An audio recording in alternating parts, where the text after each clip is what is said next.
கிறிஸ்துவுக்கு அன்பான காலைக்கதை நிகழ்ச்சி நேயர்களே, மீண்டும் ஒரு விசை கூட இயேசுவின் நாமத்தில் உங்களோடு கூட இணைவதில் மிகுந்த மகிழ்ச்சி அடைகிறேன். இந்த நாளில் நமக்கு வருகிற வாக்குத்தத்தம் எங்கிருந்து அமைச்சுன்னா, எரேமியா எழுதின திருக்கதர்சன புஸ்தகம் 29வது அதிகாரம் 13வது வசனம். உங்கள் முழு இருதயத்தோடும் என்னை தேடுவீர்களானால் என்னை தேடுகையில் கண்டுபிடிப்பீர்கள். உங்கள் முழு இருதயத்தோடும் என்னை தேடுவீர்களானால் என்னை தேடுகையில் கண்டுபிடிப்பீர்கள்.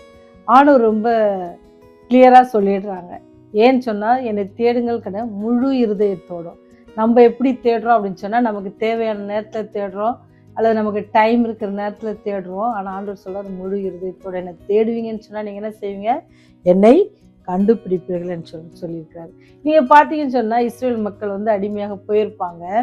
அந்த பாபிலோன்லேருந்து அவங்களை எப்படியாச்சும் மீண்டும் கொண்டு வந்து அவங்களுக்கு இளைப்பாறுதல் தருவேன் அப்படின்னு சொல்லி அவங்களுக்கு சொல்லுவார். ஆனால் கூட அவங்க என்ன செய்வாங்க? அவங்க அதை ரொம்ப முக்கியமாக இது பண்ண மாட்டாங்க. ஏன்னு சொன்னால், அவங்களுக்கு அவங்களுக்கு தேவையான எல்லாமே அங்கேயே கிடைக்குது. அவங்க ரொம்ப இதுவாக உலகப்பத்து காரியத்தை தான் அவங்க ரொம்ப அதிகமாக நேசித்தாங்க. ஆண்டவரை தேடுவதில் என்ன செஞ்சாங்க? குறைவுபட ஆரம்பிச்சிட்டாங்க.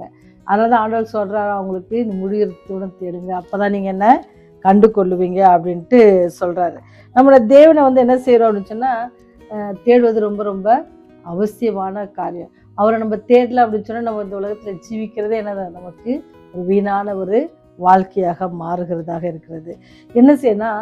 நம்ம எல்லா எதிர்பார்ப்புகளையும் நிறைவேற்றுவதற்கு யாரால தான் முடியும்? அவரால் தான் முடியும். உலகத்தின் காரியங்கள்லாம் நமக்கு நம்ம எதிர்பார்க்குற காரியங்கள்லாம் கிடைச்சாலும் அது என்னது பெர்மனண்ட்டான காரியமாக நமக்கு இருக்காது. ஆனால் ஆண்டவர் நமக்கு கொடுக்குற காரியங்கள், அவரை நம்ம கண்டு கொண்டுட்டோம் அப்படின்னு சொன்னால், அதுலேருந்து நமக்கு கிடைக்கிற எல்லா காரியங்களும் அது என்னவாக சமாதானம், சந்தோஷம் எல்லாமே நமக்கு என்ன செய்யுமோ அது நிறைவாக இருக்கும் அப்படின்ட்டு சொல்லப்படுகிறது. அதாவது நம்ம சொல்கிறோன்னா, அதாவது ஆண்டவர் சொல்கிற முழு இருதயத்தோடும். இப்போ இருதயத்தில் கொஞ்சம் இடத்துல மட்டும் வேறு ஏதாவது வச்சுக்கிட்டோம்னா ஆண்டவரால் என்ன செய்ய முடியாது, அங்கே தங்க முடியாது. ஏன்னு சொன்னால், அவர் இருதயத்தை தா அப்படின்ட்டு கேட்குறாரு. அதே தான் அவர் சொல்கிறாரு, முழு இருதயத்தோடு என்ன தேடுங்க. ஏன்னா முழு இருதயத்தையும் அவர்கிட்ட கொடுத்தா தான் என்ன செய்ய முடியும்? அவர் உள்ளே நம்மளோட வசிக்கும் பொழுது நம்முடைய காரியங்கள் எல்லாம் என்ன செய்யப்படும்? மாற்றம் ஏற்படும். அப்படி மாற்றம் ஆண்டவர் நம்ம இடத்துல வரும் பொழுது மாற்றம் ஏற்படும். அந்த மாற்றத்தை நிமித்தம் நமக்கு என்ன செய்ய போகிறோம்? ஆசீர்வதிக்கப்பட போகிறோம். இப்படியே ஒரு குட்டி கதை என்ன அப்படின்னு சொன்னால், ஒரு சிறுவனும் ஒரு சிறுமியும் இருந்தாங்க. அப்போ சிறுவன்கிட்ட நிறைய கோலி இருந்துச்சு. தெரியல, அந்த உருண்டையாக இருக்கும், விளையாடுவாங்கல்ல, அந்த கோலி குண்டு இருந்துச்சுனால அதை வச்சு அவன் விளையாண்டா. ரொம்ப நிறைய கலராக இருக்கும். அது பார்க்க ரொம்ப அழகாக இருக்கும். நிறைய எல்லாருக்குமே அது ரொம்ப பிடிக்கும். டிரான்ஸ்பரண்ட்டாக வெளியே இருக்கும், உள்ளே நல்ல டிசைன்ஸ் இருக்கும். அது ரொம்ப அழகாக இருந்தோடனே இந்த பிள்ளை ஐஸ்கிரீம் சாப்பிட்டுட்டு இருந்தான். ஆனால் இந்த கோலி வச்சுருக்கிற பையனுக்கு எப்படியாவது அந்த ஐஸ்கிரீமு சாப்பிட்ணுன்னு ஆசை. உடனே என்ன செய்வான் அப்படின்னு சொன்னால், அந்த சிஸ்டர்கிட்ட கேட்பான், நீ எனக்கு கொஞ்சம் ஐஸ்கிரீம் தரையா அப்படின்னு கேட்பான். உடனே அந்த பாப்பா என்ன செய்வாங்க அப்படின்னு சொன்னால், சரி அவன் ஐஸ்கிரீம் கேட்குற நேரத்தில் அவன்கிட்ட கோழி குண்டு நிறைய இருக்குல்ல, நம்ம என்ன செய்யலாம், ரிட்டனுக்கு அதை வாங்கிக்கலாம் அப்படின்னு சொல்லி அவளும் என்ன செய்வா அப்படின்னு சொன்னால், சரி நான் ஐஸ்கிரீம் என்கிட்ட இருக்கிறத தரேன், நீ உங்ககிட்ட இருக்கிற கோழி குண்டுலாம் எனக்கு தரியா அப்படின்ட்டு கேட்பான். அப்படி கேட்ட உடனே இவனுக்கு என்னென்ன ஐஸ்கிரீம் மேலே உள்ள ஆசையில் என்ன செய்வான்னா, தரேன் அப்படின்னு சொல்லுவான். தரும்பொழுது என்ன செய்வானா, அவனுக்கு பிடிச்ச ஒரு ப்ளூ கலர் கோழி இருக்குது அவனுக்கு. அந்த கோழியை அவன் என்ன செய்யணும்? கண்டிப்பாக அந்த கோழியை அவனுக்கு தேவை. ஏன்னா அது அவனுக்கு ரொம்ப பிடிக்கும். என்ன செஞ்சானா, அந்த ப்ளூ கோழியை மாத்திரம் என்ன செஞ்சான், எடுத்து பாக்கெட்டில் வச்சுக்கிட்டு மீதி எல்லா கோழியும் என்ன செஞ்சுட்டான், அந்த ஐஸ்கிரீமுக்கு கொடுத்துட்டு அவங்களும் ஐஸ்கிரீம் கொடுத்தாங்க, சாப்பிட்டாச்சு. இதுதான் நம்முடைய ஆவிக்குரிய வாழ்க்கையில் இருக்கிறோம். எப்படின்னு சொன்னால், முழு இருதயத்தோடு என்னை தேடுங்க, என்னை கண்டடைவீங்க அப்படின்னு சொன்னால், நம்ம என்ன செய்கிறோம்? நமக்கு பிடிச்ச சில காரியங்களை நம்மக்கிட்ட வச்சுக்கிட்டு என்ன செய்கிறோம்? ஆண்டவரையே வாங்கன்ட்டு கூப்பிட்றோம். எப்படி அந்த சிறுவன் பிடிச்ச கோழி குண்டை வச்சுட்டு ஐஸ்கிரீமை வாங்கி சாப்பிட்டானோ, அதே போல் தான் நீங்கள் நானும் இருக்கிறோம். ஆனால் அது என்ன செய்யலை?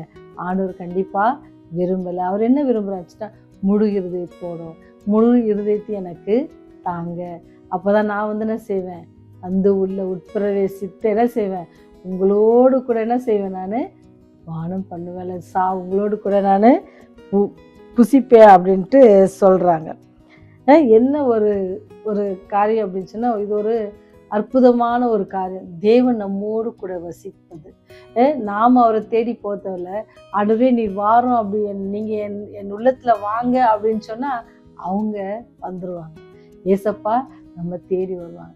அதனால இந்த உலகத்துல அவர் நம்மை தேடி பரலோகத்தை வெறுமையாக்கி உங்களை என்ன ரட்சிக்கணும் அப்படின்னு சொல்லி அவர் இந்த பூலோகத்திற்கு வந்தார். ஏன்னு சொன்னா அப்பேற்பட்ட அந்த தெய்வத்தை நம்ம எப்படி கூப்பிடணும்? முழு இருதயத்தோடும் முழு இருதயத்தோடும் நம்ம அவரை அழைப்போம் அப்படின்னு சொன்னா அவர் வந்து என்ன செய்வார்? நம்மோடு கூட வாசம் பண்ணுவார். உன் இருதயத்தை எனக்கு தா என்று தேவன் சொல்லும் பொழுது அவர் முழு இருதயத்தையும் என்ன செய்யறாரு? கேட்கிறார். இதயத்தை தாங்கன்னு சொல்லி பாதி அவருக்கும் பாதி உலகத்துக்கும் நம்ம கொடுத்துட்டே இருப்போம் அப்படின்னு சொன்னா நம்ம என்னது? நம்முடைய வாழ்க்கை ரொம்ப போராட்டமிக்க உள்ள ஒரு வாழ்க்கையாக மாறிடும். அந்த போராட்டத்தை நம்ம என்ன செய்ய முடியாது? கண்டிப்பாக மேற்கொள்ள முடியாது. ஏன்னு சொன்னால் ஆண்டவர்கிட்ட நம்ம முழுமையாக ஒப்பு கொடுப்போம்னு சொன்னால், முழுமையாக அவரை தேடுவோம்னு சொன்னால், புது பலனடைந்து முழுமையான பலனடைந்து நம்ம எதிர்நோக்கி வருகிற எல்லா பிரச்சனைகள், சாத்தான் தொடுக்கிற எல்லா யுத்தத்துக்கும் நம்ம என்ன செய்யலாம்? ஜெயம் கொள்வதற்கு அது தேவ பலனாக இருக்கும். அவர் நமது கேடகமாக இருப்பார். அவர் நமது ரட்சணியமாக இருப்பாங்க. அப்பேற்பட்ட தேவன் என்ன நீங்கள் கண்டாடினோம் அப்படின்னு சொன்னால் என்ன செய்யுங்க? அவரை முழு இருதயத்தோடு தேடுங்க. தேவன் உங்களையும் என்னையும் தேடி வருகிறார். நாம் அவரிடம் செல்ல விரும்புகிறோம் என்பதை தெரிவித்தாலே போதும். ஆண்டவரே நீங்கள் என்னை தேடி வரீங்க, நானும் உங்ககிட்ட வரேன் அப்படின்னு சொல்லி நம்ம அதை சொல்லினாவே போதும். அவர் என்ன செய்வாராம்? உடனே நம்மை தேடி வந்து அழைத்து செல்வார். அப்பேற்பட்ட வல்லமை உள்ள தேவன். நாம் அவருடைய கையை பிடிச்சிட்டோன்னு சொன்னால் வாழ்நாள் முழுவதும் என்ன செய்யலாம்? கவலை இல்லாமல் இருக்கலாம். ஏன்னு சொன்னால் அவர் நம்மோட கூட இருப்பார். அவர் நம்மை வழி நடத்துவார். அவர் இவ்வளோ நாளை நம்ம கைப்பிடிச்சு வழி நடத்தினார். தொடர்ந்து வருகிற நாட்களிலும் நம்மை கைப்பிடித்து நடத்த வல்லவராக இருக்கிறார். அப்பேற்பட்ட தேவனை நீங்கள் முடிவெடுத்துடும் தேடுங்க.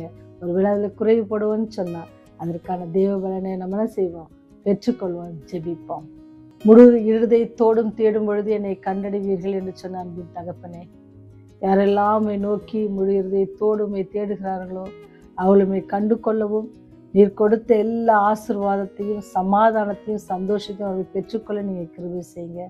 ஆண்டவரே, முழு இருதயத்தோடும் தேடும் பொழுது கர்த்தாவே, நீர் எங்களிடத்திலிருந்து வாசம் செய்யும் பொழுது, நீர் எங்களுடைய கரங்களை பிடித்து நடக்கும் பொழுதும் ஆண்டவரே, நாங்கள் எந்த விதத்துக்கும் பயப்படாதபடிக்கு நீர் எங்களோடு கூட இருக்கிற தைரியத்தில் எங்களை நோக்கி வருகிற எல்லா ஆயுதத்தையும் நாங்கள் முறித்து போடும் என்று நாங்கள் விசுவாசிக்கிறோம். தகப்பனை விசேஷமாக ஆண்டவரே, சாத்தான் எங்களை சுற்றி எரிகிற எல்லா ஆயுதங்களையும் நீ தகர்த்து போட வல்லவராக இருக்கிறேன் என்பதை நாங்கள் விசுவாசிக்கிறோம். தகப்பனை, காலம் கடைசியாக இருக்கிறது என்று சொல்லி கர்ச்சிக்கிற சிங்கம் போல எவனை விழுங்கலாமோ என்று சுற்றி திரிகிற இந்த நாட்களில் நாங்கள் அவன் வலைக்குள் சிக்கிக் கொள்ளாதபடிக்கு ஆண்டவரே, நீர் எங்களை பாதுகாத்துக் கொள்ள வேண்டுமாய் கெஞ்சி மண்டாடுகிறோம். இந்த செய்தியை கேட்கிற ஒவ்வொரு குடும்பத்தையும் ஒவ்வொரு பிள்ளைகளையும் தனித்தனியாக பேராக ஆசீர்வதிங்க தகப்பனே.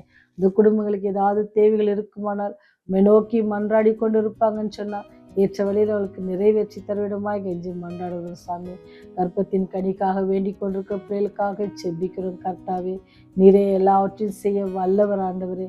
நீரே அவருடைய கர்ப்பத்தை திறந்த ஆண்டவரே, அந்த பிள்ளைகளுக்கு ஆண்டவருடைய கரத்தினுடைய பரிசு பொருளை பெறுவதற்கு தகுதிப்படுத்துங்க.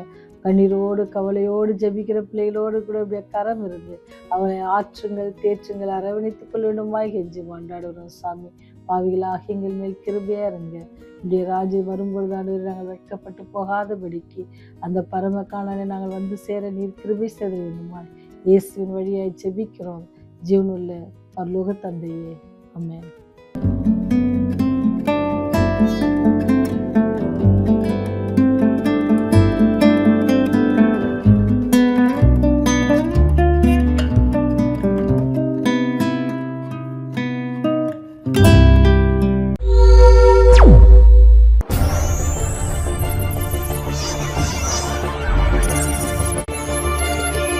நீங்கள் பார்த்துக் கொண்டிருப்பது உங்கள் ரிவைவல் டிவி.